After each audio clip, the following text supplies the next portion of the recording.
Hello, listeners. Let me welcome you again in today's program on Healthy Issues Podcast. As we've been discussing several medical conditions, in today's episode, Mr. Gift Josam, our guest, will be taking us through fistula. You are with me, Lignes Mchoga, the editor and the producer of the program. And as I've said, that our guest is Mr. Gift Josam. Welcome, Mr. Josam. Thank you very much. All right, Mr. Josam, I think we should start now. Can you tell us the overview of fistula? Fistula, initially I will define it. A fistula is an abnormal connection between two parts of the body. Can be an organ or the vessels that normally don't connect. But the connection comes because there's an abnormality, which we'll be looking into detail as we go ahead with the discussion. Initial things, in addition to that, I will also give you the overview of this fistula in terms of epidemiological data. Statistically, over 2 million women worldwide live with fistula. 50,000 to 100,000 new fistula cases annually are being encountered. And 90% of fistula cases occurs in developing countries. In developing countries, we're trying to mean the countries like Malawi, Zimbabwe, Zambia, those countries that are just developing now. They are much more hit by this kind of condition. And the fistula affects 1 in every 1,000 women after birth. That's what I mean.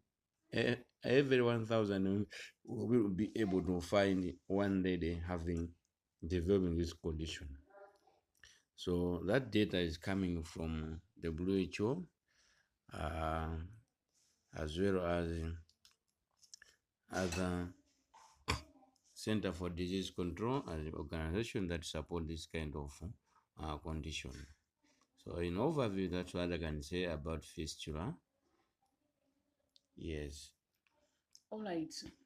Are there any types of fistula? Yeah, fistula by nature, as I said already, that is a abnormal connection of two parts of the body. Those bodies that are not normal, they are not supposed to share anything between them. But when that thing has appeared, we call it a fistula. So we have got 5 types of fistula. Number 1 is anal fistula. When we say anal fistula, is the one that exists between the anus and the skin. That happens because there might be some piercing from the anus and it liberates out of the body, that's the skin, resulting into anal fistula. Number 2, we call it vaginal fistula. This one exists between the bladder and the vagina and is the most common one, especially in Malawi, to our ladies, those who are giving birth.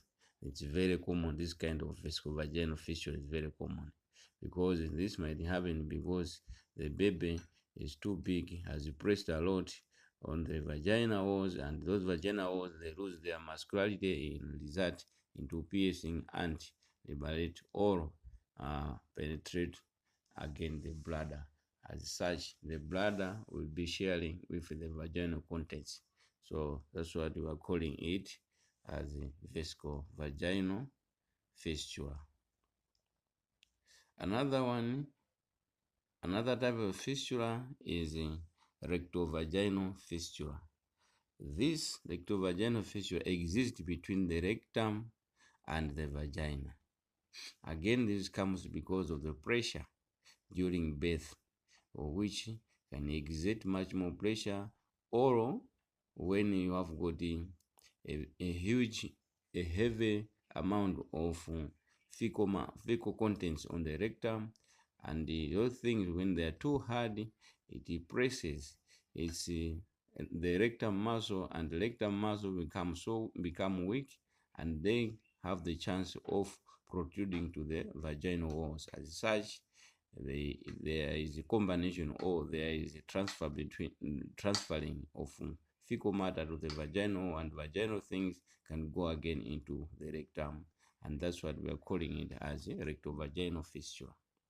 This again comes during birth, which is again the common one during vaginal birth. Another type is arteriovenous fistula. The arteriovenous fistula is the one between the artery and the vein. This can happen in every part of the body. It can be especially in the heart or other part of the body whereby the artery and the vein might collide and might have pierced. As such, there will be transferring of venous blood and arterial blood mixing together, forming something which is very toxic, and that one we call it arteriovenous fistula. And the final one, the number 5 one, is tracheoesophageal fistula. As you can hear the name, the language here, tracheo is coming from the word trachea, which one is much more responsible in terms of respiratory system.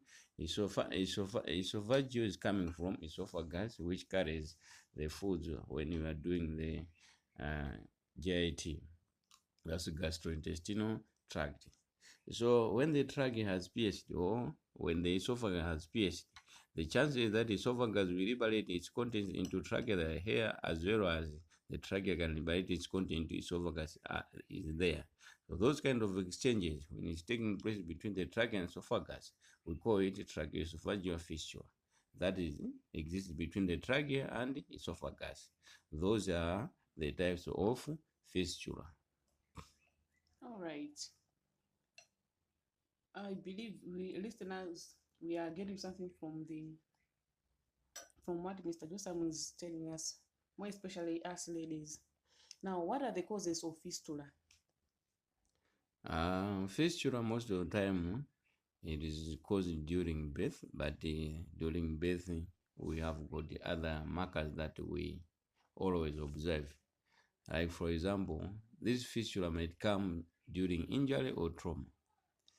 When someone has sustained injury, severe injuries, this exchange of body parts might take place, because during injury can be birth injury, or can be road traffic accident injury, or just a simple injury. It might result into fistula because of the pressure or the impact that this accident or injury has impacted on another body. When that body impacted has weakened its muscles, it will result into leakage into another part of the body, and that means that the fistula has taken place. Number 2 is surgery or medical procedures. You might be in the theater doing probably cesarean section. If it happens that you have missed the point, instead of being direct enough, for example, when doing cesarean section, much more concentration is on the uterus. When you miss the uterus and piercing the bladder, the result end will be that you have created a fistula for that lady, because the bladder contents will be going down to the vaginal wall, and the vaginal wall again will be able to liberate its content into the bladder, the one that we are calling vesicovaginal fistula. So during surgery or any medical procedure whereby the medical practitioner has missed its expertise, those kind of things can result. Number 3 is infection or abscess. In infection, we are saying that when, for example, you have got cystitis. Cystitis is a condition whereby the bladder is inflamed. So if the muscles attacked are so well, they are so weak, and the chances that the infection is trying to penetrate to other part of the body, then the formation of this hole will liberate because of the weak point. And again, in abscess is like accumulation of pus on a certain part of the body. That pus, when it metastasizes, it can reach to another point. As such, we expect anything like fistula to be formed if it penetrates to other part of the body.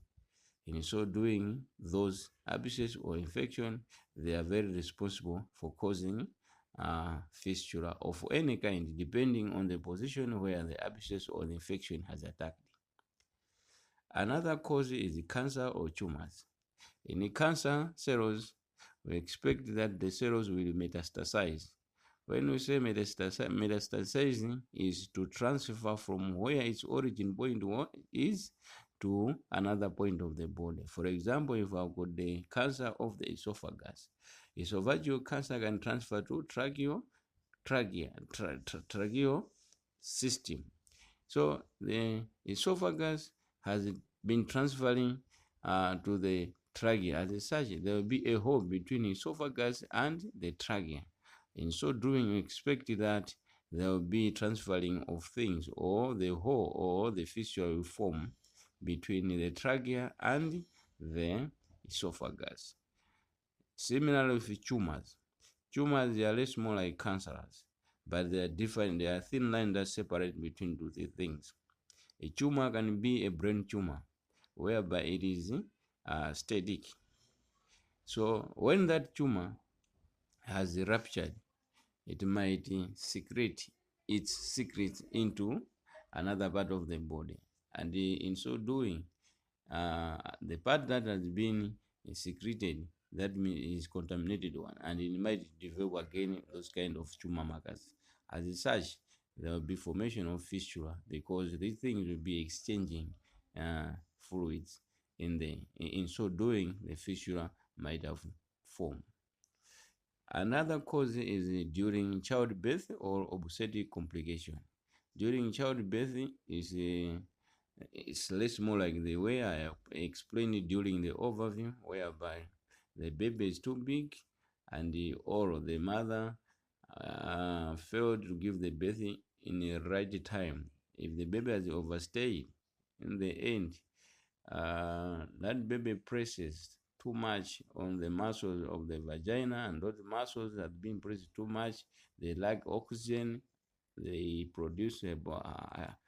lack oxygen. If they lack oxygen, the cells become dead. As such, it might form a fistula.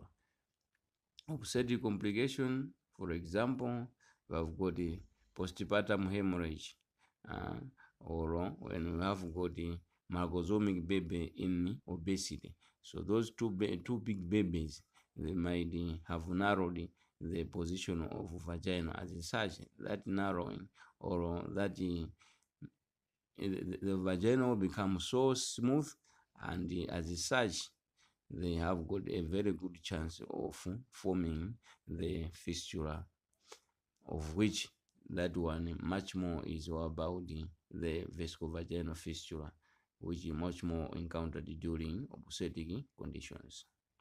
Those are part and parcel that might contribute or causes fistula. All right. Now, are there any symptoms, or I should say, clinical manifestation of this condition? Yeah, this condition is very tricky, but most of the time, each and every condition has got its clinical presentation. And the first presentation, individual might experience some pains or discomfort on the affected area. This takes time for the person to identify it, but most of the time, for the lady, they just identify that maybe they are having some discomfort on the affected area. Can be if it is vesicovaginal fistula, then down there along the vaginal walls, they feel some discomforts. Number two is an unusual bleeding or discharges. You always experience that this bleeding might be because of menstrual cycle, or this bleeding is something very unusual. And when it is unusual, most of the time it liberates with some foul smell. It becomes very odorous.